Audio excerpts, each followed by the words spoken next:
Hello to the chicos and the chicas. Today we have got a very special game on the menu that we are going to analyze, and this is going to be the rematch between Garry Kasparov and the enigmatic Rey Enigma, who is a bit of a mystery person. I think we know that he's a Spanish grandmaster, but not much beyond that. At least I don't, but maybe you guys can update me if there are some new pieces of intel out there about his persona. Anyway, long story short, Mr. Rey Enigma regularly publishes on his YouTube channel his games against some of the world's elite.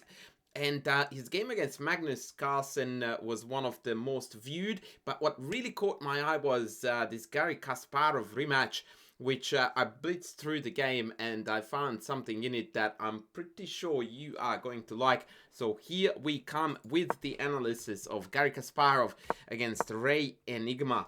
So Garry opted for the Rosolimo Sicilian, something that he only did toward the very end of his career. Generally speaking, he was very happy to embrace the idea of the open Sicilian. And here we go with one of the ugliest variations that the chess boards ever had to endure in their several thousand years of history.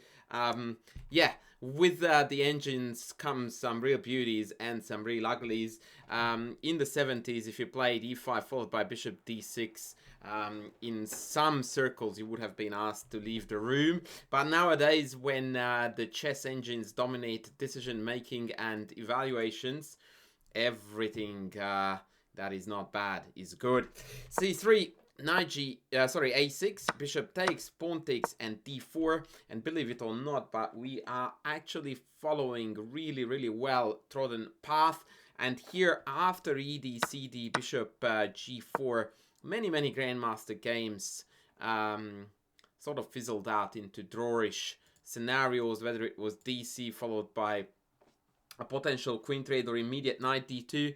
I very much doubt that white has an advantage to speak of.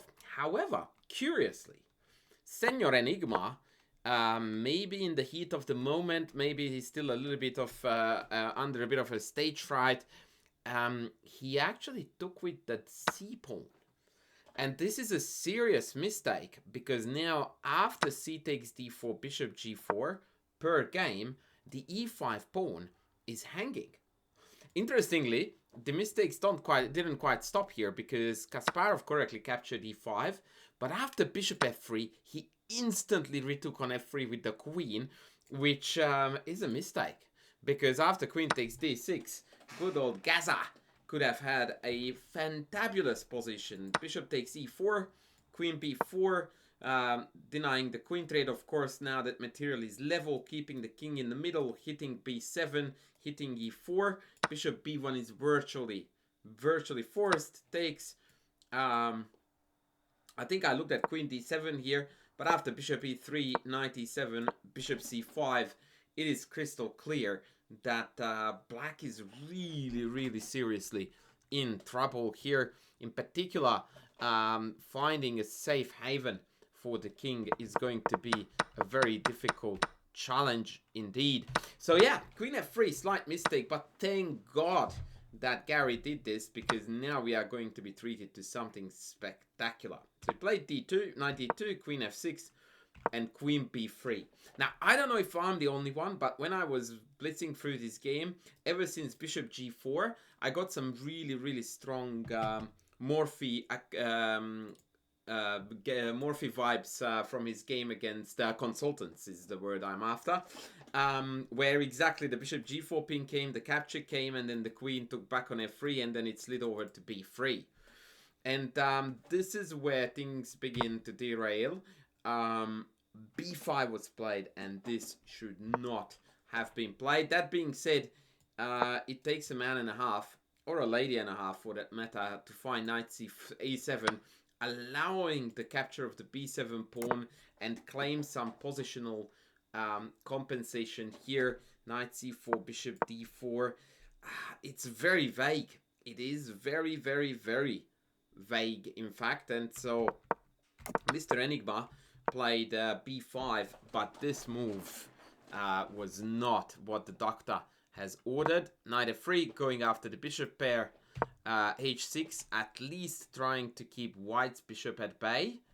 Now, Kasparov here had multiple ways to have a great position, but what he played here is what really makes this game a chef's kiss. A4. Knight e7 was played, and as I played through the game here, I went like, oh, this dude has something fun here.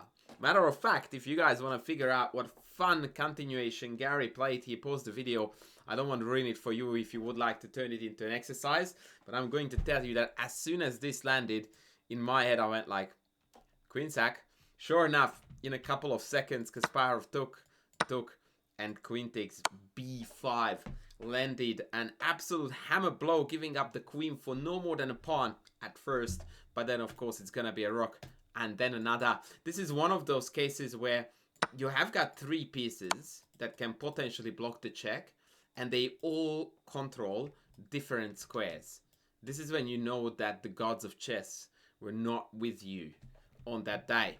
So poor Enigma played king d7, but after rook takes h8, this was easy peasy mopping up for Garry. Knight c6 played, b3 played. It wasn't best actually. Knight takes c5 would have been a better move here, or even rook d1, but no biggie. Kasparov mopped up the rest very, very impressively. I will show you a little cutie here. Rook check and rook e1. This is a really, really evil way to convert. We are sending the king back. Obviously, trading the minors is beneficial for white because once the rook pops up on the e3, obviously it's theoretical now because of the pin. But let's say like so, the rook on f3 is going to be an ultimate defender and an equally potent attacker.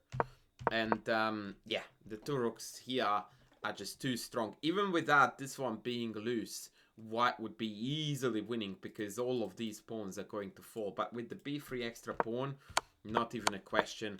Garry mopped up in style, and after rook g7 with mate threat and pawn hanging, the Spanish mystery human had enough. He gave up the game.